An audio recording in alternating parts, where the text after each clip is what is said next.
Les avancées de l'enquête sur le grave accident de la route provoqué par Pierre Palmade en Seine-et-Marne le 10 février 2023 offrent un éclairage de plus en plus précis de ce qui a pu se passer lors de cette soirée tragique.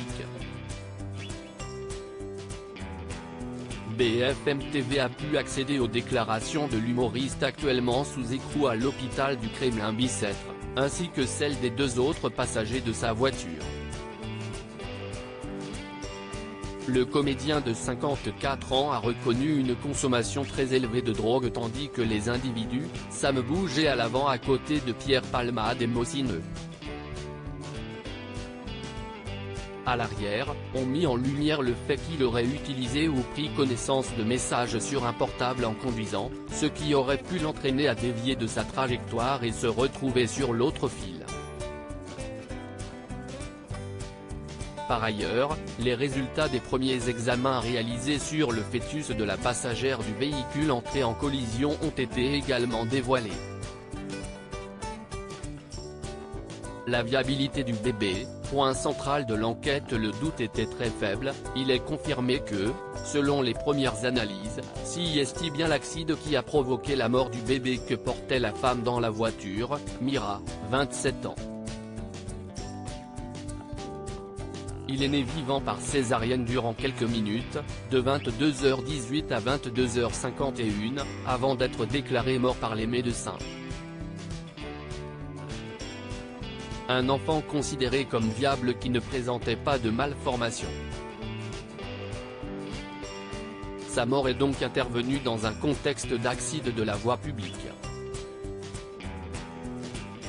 Le procureur de Melun a ordonné de nouvelles analyses complémentaires dont un examen anatomo-pathologique et une expertise de synthèse. La viabilité du bébé est une notion capitale car elle justifie la mise en examen pour homicide involontaire, et pas uniquement blessure involontaire. Avec cet élément, ainsi que les deux circonstances aggravantes retenues par la justice, la prise de stupéfiants, 30 minutes avant de prendre le volant et le manquement à une obligation de sécurité et de prudence puisqu'il aurait utilisé ou consulté un portable, le comédien pourrait être condamné jusqu'à 20 ans de prison. Devrin a quitté l'hôpital pour enfants dans la voiture où était la femme enceinte, se trouvait également un garçon de 6 ans et son père. Devrin, grièvement blessé et défiguré, a quitté l'hôpital Necker ce lundi 27 février. Il a eu la mâchoire cassée après avoir reçu un choc à la tête, a des difficultés à parler, boire et s'alimenter, mais ses bras et pieds peuvent bouger. Comme nous l'avions alors appris, le jeune enfant pouvait seulement dire des phrases très courtes, indique BFM TV.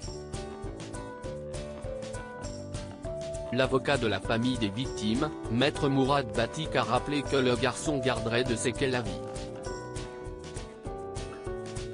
Il va y avoir très long processus de reconstruction d'un point de vue physique d'abord puis psychologique pour un enfant déscolarisé qui était au CP et qui avait une vie tout à fait normale, a indiqué l'avocat qui a assuré que l'enfant portait bien sa ceinture dans la voiture.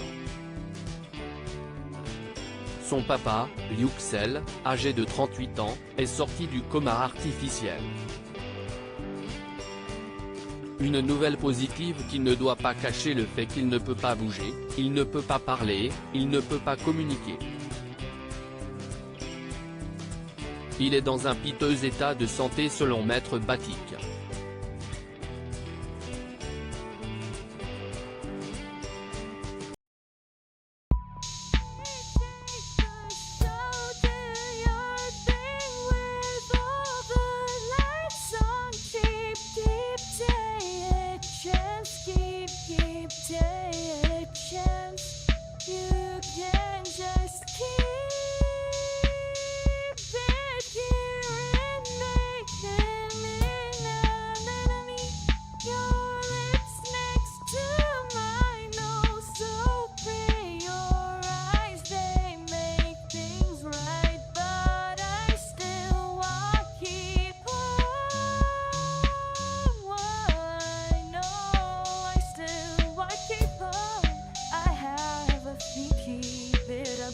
I have